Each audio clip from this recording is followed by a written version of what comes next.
Assalamu alaikum wa rahmatullahi wa barakatuh. Welcome to another episode in the Fiqh series, lesson 15. Alhamdulillah Rabbil Alameen wa salatu wa salam ala Sayyidina Muhammad wa ala alihi wa sahbihi ajma'in. Rabbi shrah li sadri wa yassir li amri wa hlul uqdatan min lisani yafqahu qawli.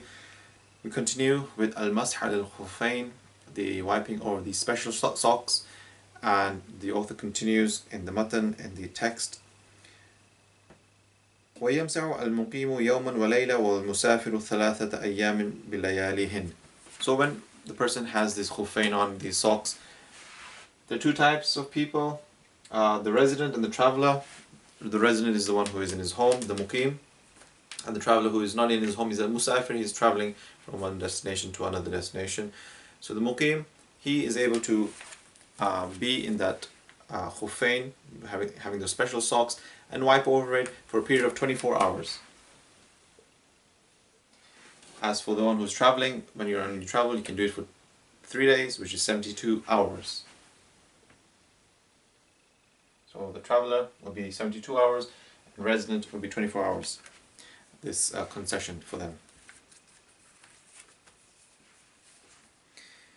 Speaking of travel, there's also what types of travel. So that's where we have traveler classification. So you've seen the resident. He's not a traveler. He's obviously in his home, in his hometown. He's in his home. Then we also have the traveler. There's two types. Now one can be sitting on travel. So one is just traveling. He has gone to go and visit a permissible travel, gone to visit family or so. One is travel. He stops by to eat somewhere or something, and he does some kind of sin. That's sinning on travel. So he hasn't gone for a sinful travel. He hasn't gone on this journey, expedition, on this that he set out to go and to do a specific sin or perform a specific sinful act. Whereas the other one is sinful travel, that he actually went to leave to go somewhere to do to do some kind of sinful act or sinful thing. So there's two types. Sinning on travel, that person 72 hours applies, that he can wear the khuffain, these special socks. But the sinful traveler is cut down to 24 hours, just like a resident in that case. So that's the travel classification. And then the next one, he says, وَابْتَدَعُ الْمُدَّةِ. So the period begins, this period of this time, this countdown. How long can you wear this khuffain from? When does it begin? Because if you're allowed 24 hours, when does this 24 hours begin, or these 72 hours? وَابْتَدَعُ الْمُدَّةِ مِنْ حِينَ يُحْدِث بَعْدَ لُبْسِ الْخُفَّيْنِ. So it begins once you have worn the khuffain. So you perform wudu, complete wudu, and now complete wudu, washing your feet as well. You put on your right khuffain and then your left khuffain, the right and the left special socks, and now you've worn them. Does the time period start then? Now from then, 24 hours? No. The period when you can, from how that duration, that 24 hours, it begins from when you now you break your wudu. So you break your, you nullify your wudu by letting out wind, by going to the toilet, or waking up from sleep. So let's say you put on your khuffain the night before, anytime at the night, whenever it was, or in the day, and you haven't broken wudu yet, and then you went to sleep.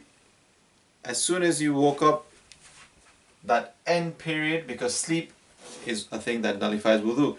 Not when you started sleeping, but when you woke up. As soon as you woke up at the end of that act of that nullified your wudu, sleep nullified your wudu, your time period begins. So when you wake up, now your 24 hours begins, because now you're not in a state of wudu anymore, of ablution. You couldn't just pray salah, you couldn't just pick up the Quran and read. Similarly, if you had to go to the bathroom, so you've done khuffain in the day, you put on the khuffain at Zohar time, and it's continued, you've been in a state of wudu until Maghrib time, and then Maghrib time, after that you went to the toilet. Once you've performed you relieved yourself, at that moment, that beginning, that end point of having gone to the toilet, now the 24 hours starts, or if you're a traveler, 72 hours starts. So that's how the countdown, it is at the end of